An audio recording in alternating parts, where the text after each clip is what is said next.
welcome to episode 9 of Widnes Rugby Chat, the last one before Christmas. I hope you and yours have a great Christmas and a good New Year.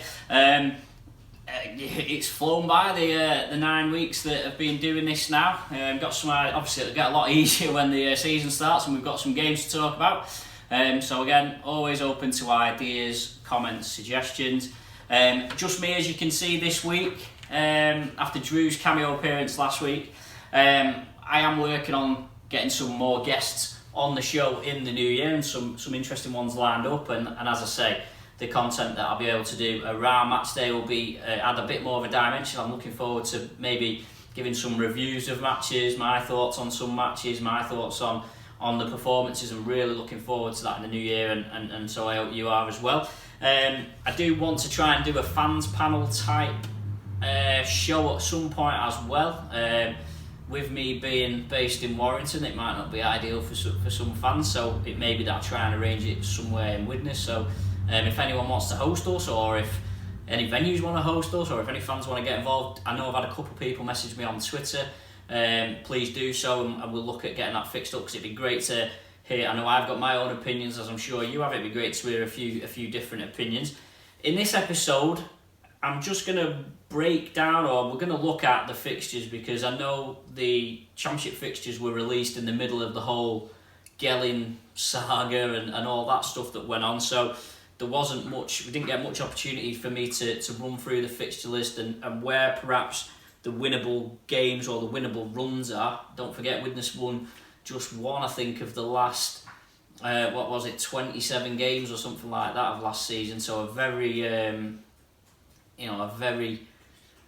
bad run of form, so clean slate for 2019, and of course I'm sure everyone at the club will be wanting to get a bit of momentum going and some wins, and I'm sure the fans probably want that as well, especially to try and get numbers through the gate. So you'll have all seen these, but I'll offer my opinion on the runs that Widnes have got. Of course, it's a very tough start. I mean, you look at February there: Halifax at home, Toulouse away, Toronto away, and Sheffield at home. And certainly those first 3 games, you probably couldn't have picked 3 tougher games to start off with. But then, is there a benefit to playing the hard games first? That's up for debate. Halifax at home, really good first game. It'll be competitive and it'll be a real barometer. It's a real stern test, really, for a first competitive game for Kieran Purtill as coach, because Halifax are an established team in the championship. Richard Marshall's been there for years. They've got a very settled squad, as we saw in last week's Widnes Rugby Chat. We went through all the top 7 starting 13s. Halifax have got a really solid team, and that'll be a real test. You feel that Widnes really do need to get underway with a win, as I'm sure every club would think the same. So that'll be a real test on the opener. Toulouse away, the second game. I'm struggling to make that one. I've not had a massive scout around for flights yet, but it's far from ideal that early in the season. I'm sure a few of you who were looking forward to having your summer holiday there are a bit disappointed. Certainly when we were in Championship last time, it was always July, August time. I know I went all 3 times in the Championship and the weather was always brilliant. Toulouse, of course, always very strong at home. So I think that's one of the games that you'd probably not expect to lose, but that you would maybe not mind so much if Widnes were to lose that one. I guess from a Widnes point of view, it's better to play them early in the season when it's not scorching hot. And also, I mean, one of the sort of tongue-in-cheek comments I think I made to someone last week was there's less time for Widnes to get injuries before them first few games. So you'd like to think that Widnes can have their strongest possible lineup on the field for all 3 of those first games: Halifax, Toulouse, and Toronto, which will give a real indication of where the current team is at. And then so that's on Saturday the 9th of February, and then it's Saturday 16th of February is Toronto away. Now this isn't going to be played in Canada, much to mine and many others' disappointments. It's going to be at Newcastle at Kingston Park, which is an artificial pitch. I went there a few years ago when Widnes played a pre-season game there. It was largely the under-19s. It's a really nice facility, really nice pitch. The Newcastle Falcons rugby union team play there. So it's going to be a double header as well. Is it Newcastle Doncaster, I think, the game before? So it'll be a good day out for a rugby league fan, that one. The weather might not be so good in Newcastle in February, but interesting how that pans out for Toronto. I know people saying, it's better to play them at Newcastle than it is in Canada, but then I would probably argue that given that Toronto are largely based over here anyway, there won't be any noticeable difference for either team at that stage of the season, but it will at least give an early indication of where Widnes stand in comparison to Toronto. I think I'd certainly rather play them away early on than at home. So looking after the tricky first 3 games, it's Sheffield at home, back-to-back at home games, Sheffield at home, and then Featherstone at home on the 3rd of March. There's a potential banana skin away at Barrow on March 10th. We saw last season that Barrow did really well at the start of the season. They turned over Lee and then got that draw against Toronto, really played the conditions really well. Then there's Bradford at home, which again is another real barometer of where Widnes will be in the middle of March. Then it's Rochdale away, then there's a Challenge Cup round, then it's Batley away, then there's another Challenge Cup round. Good Friday at home to Lee, Easter Monday away at York. Now, I can't let the Easter weekend go by without bringing up the fact that Toronto and Toulouse not in the Challenge Cup. It means that they'll have 2 free weekends out of 3 in the lead up to Easter weekend, which gives them a little bit of an advantage in terms of fresh players. I know Toronto will argue it's not their fault, but that's the case, and I think it's just one of them examples of something that an integrity sapping thing in rugby league, and there's a few of them that I'm not particularly fond of. It's not Toronto and Toulouse's fault necessarily, but gives them a little bit of an advantage. And Widnes got that tough fixture at home to Lyon Good Friday, and a potential, a real tough away trip to York on the Monday, because if the Good Friday game takes a lot out of you, to then turn around and go to York, who good fan base up there, going to be a tough one there. Especially, I don't think York will be up there in the league. I think even though they won League One, I don't think they've really recruited anyone of any note. But they might grow into the season. They'll certainly be tough to beat at home. After Easter, then it's Dewsbury at home, then Swinton away, and then there's another Challenge Cup round, and then it's Summer Bash, Lee.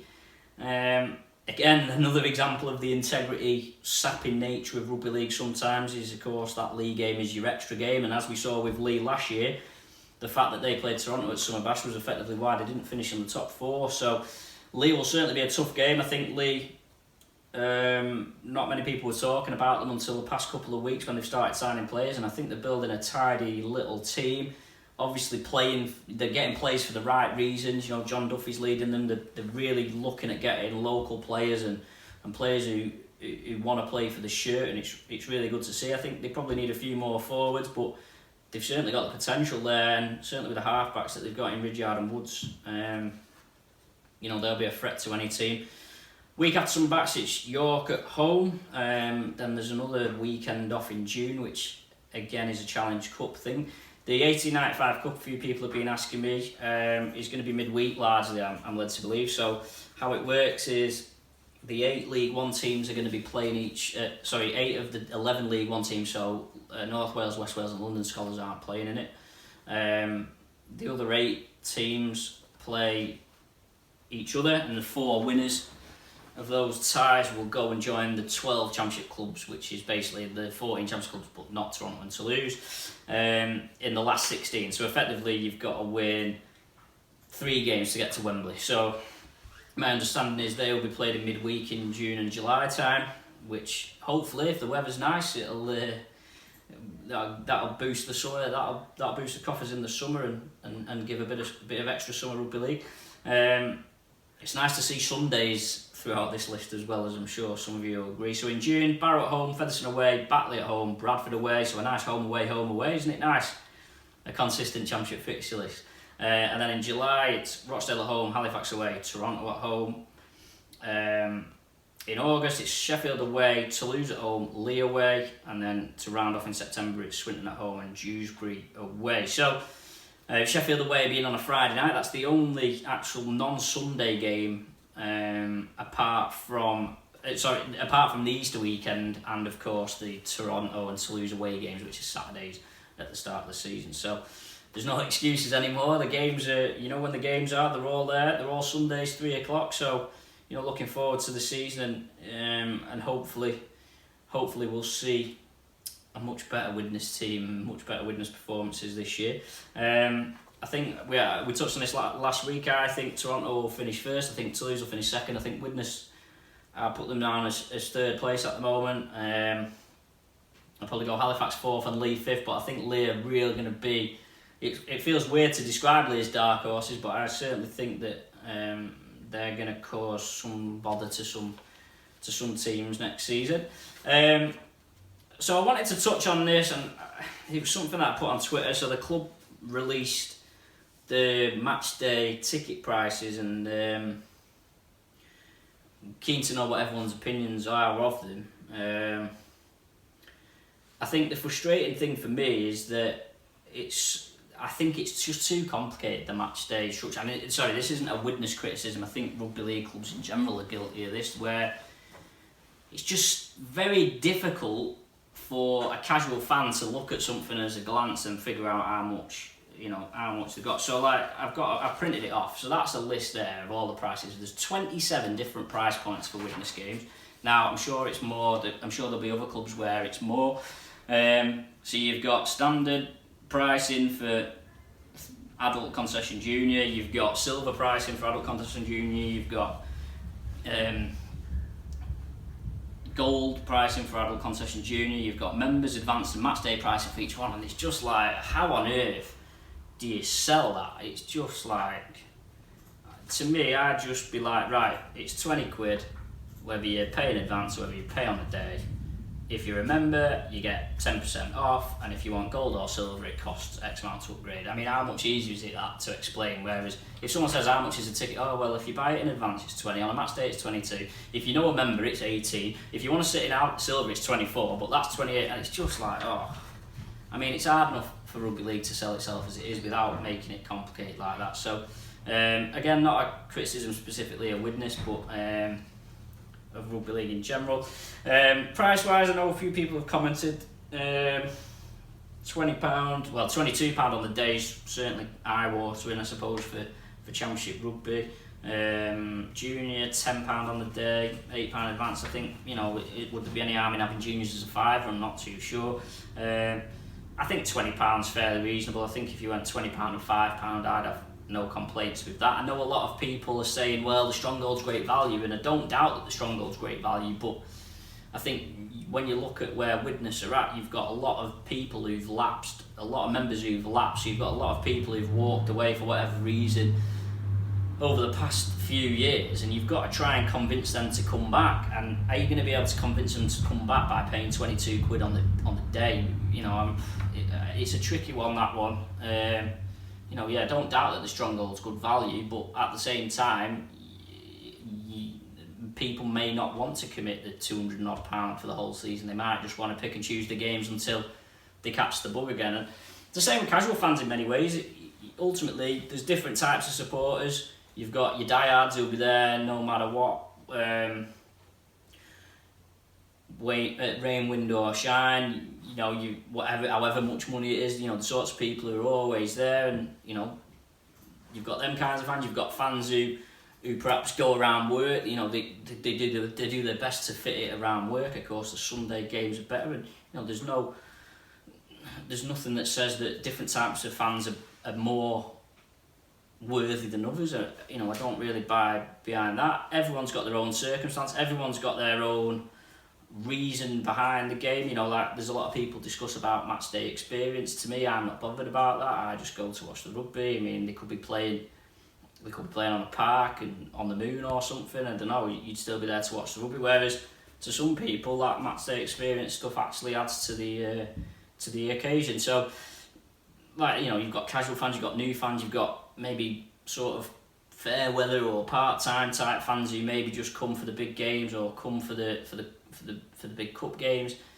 And ultimately, you want to turn as many of them into the diehard as possible. And diehard may not be the right word, because ultimately the diehard fans are the ones that put the more diehard fans the club has, selling strongholds, buying shirts, whatever, the more money the club makes. So I think, and from my point of view, the reason why the ticket pricing stuff in rugby league gets on my nerves a little bit is because that's an obstacle to getting someone on step one of this ladder up to being a diehard fan. If you imagine that being a diehard fan is being at the top of the ladder, rung number one is you're a brand new fan, it's your first game. Rung number two is you've been 3 or 4 games. Rung number three is you're a casual game, you pick and choose. Rung number four is like, well, you come most of the games but you've not got a season ticket. It's like, I think it's almost like in rugby league, you've got someone stood on the ladder with like their hand out saying, we're going to make it as hard as possible for you to get on step one of that ladder, but if you don't go on step one of that ladder, you're never going to reach the top of it. So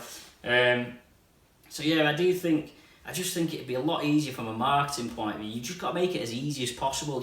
All these rugby league clubs are playing in front of half-empty stadiums, and it's just like, just make it as easy as possible for fans to come in. I did say that I was going to offer some of my own thoughts, and I've sort of ended up going into that in this one. So I suppose I can carry on with that. I think the club are working on this, but I don't understand why you can't buy a season ticket online. Especially in the North Stand, because it's unreserved. I understand that developing a system to be able to choose your seat in the South Stand is probably cost prohibitive, but realistically you could whack a product up on the website for a 250 quid stronghold or whatever it is. They can buy it, all the details go in, and voila, it's there. And I think I've said this a few times, if that facility had been available last season, I'd have probably bought my season ticket when I was in Catalan after the win over Catalan, and as it was, I just never got around to it. And I just think, again, you just got to make it as easy as possible for people to get the tickets, to pay the money, and to get involved. The Dream Ticket, I think I've signed up for that twice, and I'm not in it anymore, and I don't really know it. And again, that's something you can't really do online. You've got to do the direct debit mandate and post it in, and and I'm obviously different. I'm from a digital background, and of course that sort of generation. But the reality is now that everyone under 30 basically is living on the phones and growing up with expecting everything at their fingertips. So to anyone under 30, to have to print something out and is just an obstacle to getting their money, which is ultimately what you're trying to do. I think the new shop with the kit and stuff's good. The online shop, that's good for the club. I think the club really does need a new website. I'm hoping maybe to get someone on to talk about that in a few weeks. Club websites are a very interesting thing, because depending on what club it is, it serves a different purpose. For Man United, it's just a portal for them to sell tickets and merchandise, and of course it is very much the same for Widnes. But for clubs like Widnes, there's also the content side of it. Ultimately people know about Man United no matter what content goes on the Man United website, whereas for Widnes, creating good content and putting it on the Widnes website is a good way of driving traffic, which then converts into ticket and merchandise sales. Now, I think Widnes are missing a trick, because they've got two great lads who know rugby league inside out and who are producing good content, but they've not got the platform to really, maximise its potential. So, Widnes' social media is a lot better than it was certainly 3 or 4 years ago, and I see this on the forum a lot, where people say, oh, I've not got Twitter, I've not got Facebook, so I've not seen it. And it's like, for me, the club could redevelop the website and, of course, integrate. I know there is a bit of integration of the social platforms on there already, but just make it better, make that the focal point. If you're going to do interviews on Facebook and Twitter, then find out, make sure that they push through to the website, so the people we have without Twitter and whatever, I know anyone can go on it, but people aren't to know that. Just make it a little bit more accessible. It just feels to me the same website's been there for years and years, and it's just a bit stale. The fixtures isn't great. There's no direct link to see the tickets. There's no, even going through even the menus and stuff and trying to find stuff's hard. You go on the Stronghold page and it still references Super League and August and stuff like that. And I just think, even like the URLs, it'd be great if you just had widnesvikings.co.uk/stronghold, for instance. Then you could market that. You could put that on your advertising. You could put that, on the billboards or whatever. Whereas at the moment, they've not really got that facility. I know a few people have asked me about Stronghold as well. I think the club have said that they're hoping to get them out this week. I can't that's second-hand information. No one's told me that directly, but someone's told me that who'd been to the shop. So I don't know what everyone's opinion on this is, but I've never been fussed by the Stronghold stuff. The freebies. I mean, like I say, I'm in that sort of category of fan where I'm not really bothered. I just want to go to the games. I go to all the games just want to watch my team. You know, I might buy a shirt, whatever, or buy stuff from the shop if they've got my size or if there's something I like. I'm not, you know, if I get a car sticker or a bag or whatever, you know, it's not particularly of interest to me. But then that's not to say that, you know, I wouldn't appreciate it. I think my issue with the Stronghold stuff is that everything's always Stronghold branded, but what's the Stronghold? I mean, I think I've only ever seen one or two people wearing the Stronghold beanie hat, and it's like, if that beanie hat had the Widnes logo on, I'd wear mine, but I wouldn't wear it with the Stronghold thing on, because it's like, what's a Stronghold? I'm not a Stronghold, you know, I'm not proud to be a Stronghold member, I'm proud to be a Widnes fan. And yeah, I do think that's missed the trick a little bit. You know, even with the drawstring bags, it's like, could you imagine if every kid who got that drawstring bag was using that drawstring bag in school or whatever, and it had the Widnes logo on, whereas it's got the Stronghold logo on, so it's like, well, what's that? And I just think, if you think about the money that it costs to produce all that stuff, they could have, over the last 3 or 4 years, every person who had a membership could now have a drawstring bag, a scarf, and a hoodie, or not a hoodie, a beanie with the logo on that they're wearing out and about, which then means that when you're walking around Widnes Town Centre, you see the logo all the time. And I think that's you know, I think that's an interesting something that I'd maybe change. I think the Stronghold was a great idea, but probably not for a club of Widnes' size. So I think the problem is people have associated the Stronghold benefits as a cost instead of as a value. And that all stems from when it started. There was the season ticket, the Stronghold was separate, so people's perception was, because the price is 250 quid, well, 50 quid of that was the Stronghold, because previously they'd paid them separate, when the reality is that the Stronghold just adds value to your season ticket. Whereas, and I think obviously there's been fans have obviously misinterpreted, or it's been badly communicated at some point, but you know, I think if you were Liverpool Football Club and you had a membership scheme where you got discounts in places in Liverpool, you may pay that separately. Whereas I think the problem is being with Widnes is that it's actually acted as a deterrent to stop people buying season tickets, which is obviously counterproductive. It'd be interesting to see how that develops. Obviously, you know, Brian, who's worked very hard on the Stronghold over the years, is leaving, so it'll be interesting to see whether that carries on and it's the way it is at the moment. I mean, like I say, I think the whole concept behind it was great. It's just whether it suited Widnes or whether it suited the size of the fan base, if you like. So, you know, feel free to comment about what benefits you use. I think I only ever used the Nando's one. Was it 20% off at Nando's, and that changed, so I think it changed to a start. I've never used it since, so I think that's the only real benefit that I ever used. You know, it's a good way to get in with partners and stuff, but then, having said that, is getting discounts for Widnes fans, is it really benefiting anyone? Because, okay, yeah, the fans are thinking, oh, well, that's it, I can get 10% off here, but what are the club getting? You know, obviously we're not privy to what the deals are, but are the club getting a kickback? You know, we don't know, and it's a bit like, I don't know. We'll see what happens with that. But yeah, I think for me, the Stronghold stuff, I'd just had the Widnes logo on it all, and you know, I couldn't even tell you where any of the stuff that I've got over the years is. The other thing is it comes out of date in 12 months because it's got the year on.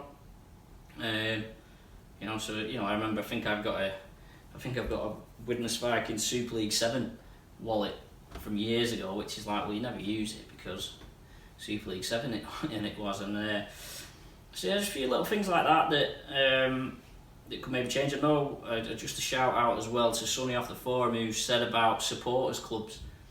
Maybe the club should look at integrating supporters clubs again, and maybe getting them to fundraise. So you know, we had the Lady Vikings and you know the Independent Supporters Club and people like that. And yeah, you know, of course, I think there's been a little bit, and rugby league is paranoid, I think, in general, and this isn't necessarily a criticism of Widnes, because the RFL are exactly like this, where I think there's a little paranoia that they don't want fans or people outside of the club to organise things or do stuff without almost their say or print on it. I might have interpreted that wrong, I don't know. And it's like, if you've got people who want to arrange, I don't know what the ladies' nights were like, obviously, but if you've got people who want to organise a ladies' night, just let them. Obviously, there's a little bit of blurred lines when people start asking for something back. If there's people willing to do stuff for Widnes, no strings attached, we'll raise money, we'll run the Christmas do, we'll run the end of season dinner, all the money goes to the club, and there's no one taking money out, and there's no one wanting to sit on the board for doing it, then I think it's a no-brainer to just mobilise it. There's clearly fans who are passionate about Widnes, there's clearly fans who want to raise money, there's loads of fans who are very defensive and very protective of the club, as well they should be.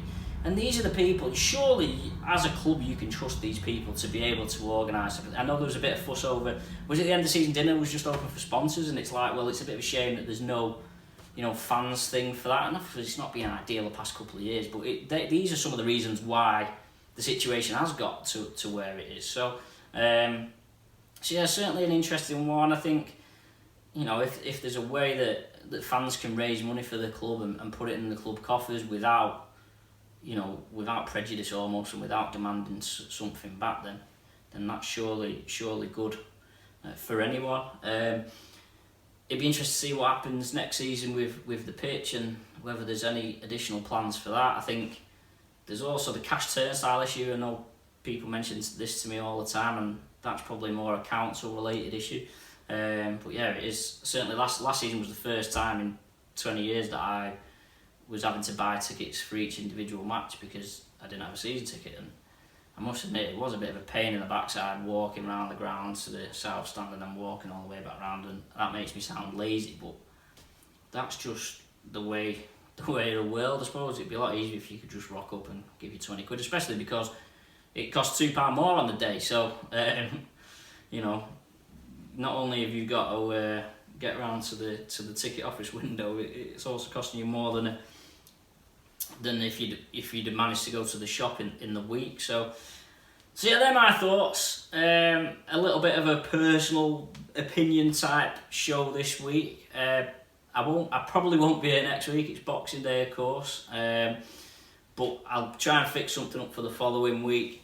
Like I say, if you've got any suggestions or any feedback, or you want to see anyone, please let me know. Please do subscribe to the YouTube channel. Please do subscribe to the podcast, which is available on iTunes, Spotify, and on Audio Boom. Please tweet me at JDG Sport. Have a good Christmas. Enjoy whatever you're up to, and I will see you in the new year.